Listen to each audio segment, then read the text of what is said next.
Hello and welcome to Tavern Chat. So, I thought today, being that it's my 1 year anniversary, getting three stents in my heart, I talk about all things alcohol at the gaming table. And why is that? Why am I talking alcohol at the gaming table? Because let's be honest, when I was younger, when my oh man, my VR hair was going crazy. When I was younger, I had a strict rule. This is when I was in my upper teens, young 20s. I guess my first generation of gaming before I stepped away for a number of years. Um, this was until I guess like 97. No alcohol at the gaming table. Strict rule. And why was that? Because we were a bunch of assholes. I mean, to be honest with you, we were. And I don't think that we could handle the enhancement of alcohol in our thinking abilities and our ability to control ourselves in that situation. It would have been unimaginable mess. Now, every year this time of the year, I get together with my old my gaming group from high school, college. We get together in memory of one of our friends that we lost on 9/11. And we didn't do it last year, needless to say. But we do it on a yearly basis, usually around June. And yes, drinking is certainly part of the ritual. But we don't game. So now, here I am. I'm talking to you. I poured myself a. Let's see if this glass comes out. A glass. There we go. A glass of wine. Yes, I know I committed a sin. I put ice cubes in my wine. I like my wine chilled. Didn't have a chance to chill this. And by the way, this is not a sponsored episode, but I'm going to show you the wine I have. The wine I have is Pure. So Pure is interesting because a 5-ounce glass, and this is probably around an 8-ounce glass, judging by the fact that I had 2 glasses last night, and this third glass finished off this bottle. Has 0 carbs, 0 sugars.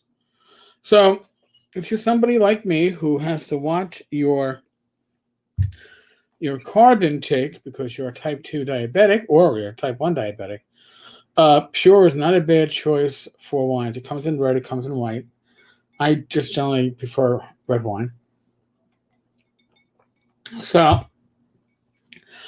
but again, the cons that, especially, it's a maturity level thing. I'm not saying that even though I'm 53 now, I've necessarily matured. I don't really know who would say that I am mature. But I don't have an issue with people drinking at my game table or even me drinking at the game table. I've played in games at the cons where, it's got to be 12 o'clock somewhere, right? We got a 10 o'clock game, we got some wine on the table. Hey, it's all good, right? It's okay, again, at this point, with the extra maturity in moderation. Unless, of course, you're playing a game like, I would say, Paranoia, where I think that alcohol would probably enhance the game. But especially since nobody would want to make bathroom trips for fear of notes being passed back and forth by the players when you're not there to observe the notes being passed back and forth by other players. So, yeah, that would, God, that could be dangerous. And I've played, I should bring this to North Texas. I have to remember this year. Drinking Quest is a great game to play as a casual drinking shot game, fantasy, not really role play, but it can be done. But drinking is a social activity. Gaming is a social activity. Now, can you game solo? Sure. Is it as satisfying? No. Can you drink solo? I'm actually drinking with you all right now. So you're the people I'm sharing this with. But can you drink solo? Sure. But is that satisfying? No. It's a social activity.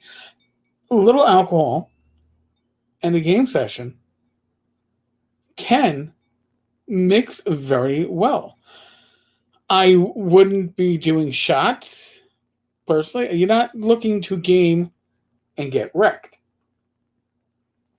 That's not the point of having alcohol at your game. Your point to having alcohol at your game, if you're going to have it, besides the socialization aspect, is to relax people. All right? It's to get the people that maybe are a bit more introverted, a little bit more outroverted. But you don't want to kick it up to that notch where the shit comes tumbling down. You don't want to be like the John Cougar Mellencamp song, right? When the walls come tumbling, tumbling, crumbling, crumbling down. You don't want that. And too much alcohol at your game table is going to cause that. It's going to cause issues. Again, I said too much. Now, what is too much? I would say you have a glass of wine every hour or two, and in a 4-hour session, you're going to be fine. If you're drinking a beer every time the dice come back to your hand for you to roll in combat, you might be just going just a bit too far and a bit too fast. Your bladder will probably betray you first anyway. So now, why am I bringing this up today? Because I think it's kind of interesting. It's kind of exciting, actually, that we are going to have the proprietor of the Game Hall. Now, we think of Game Hall, we think of the convention, right? We think of, and it is. Game Hall, though, is actually based upon Alex Kammer's bar, his pub. It's the Game Hall. And I have yet to be there one day. But Alex is going to be joining myself and Bad Mike tomorrow night, 8 p.m. Eastern. Looking at my watch, I get this date right. May 19th, 2021. Join us. Subscribe to the channel so you don't miss your notifications. Alex is going to be an amazing guest. I've known Alex for years. I've spoken with him. He's not just very knowledgeable about gaming, and he's not just a very talented individual. He's a talented lawyer, but he's also a talented adventure writer. He's a good businessman, right? Not only is he running his law firm, and he owns a gaming pub and a self-publishing company and runs a convention, right?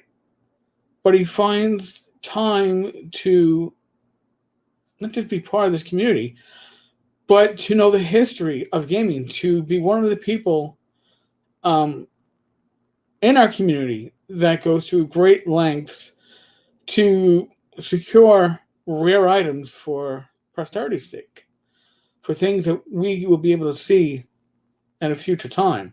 So Alex is one of the main collectors of rare and unusual gaming material. So it's going to be an interesting episode. It's going to be a really nice chat. I hope you all, I hope you all join us. I hope you participate in the chat, the live chat, and ask Alex a few questions. Can't guarantee you he'll answer them all, but hey, it's going to be a good time. And if you're going to North Texas, I believe Alex will be a guest at North Texas. He usually is there, unless the tail end of the pandemic is keeping that from happening. Who knows? I know that starting tomorrow, New York State is lifting its mask mandate for vaccinated people everywhere but pretty much mass transit. So I don't have to go through the motions of putting on my mask when I enter my pub to take it off the moment I sit at a seat as I wait my beer. That's a good thing. I'll put that into practice tomorrow. All right, folks. On that note, not a professional in the healthcare profession. However, I will ask you to use your common sense to keep yourself, your family, your friends, your loved ones healthy and safe. Be safe, be well, God bless. Roll those dice. Knock on wood. I will be back again tomorrow with my usual co-host on Wednesday nights, Bad Mike of North Texas RPG Con, and Alex Kammer, Gamehole. Look forward to seeing you all tomorrow night. All right, folks, on that note, I am out of here.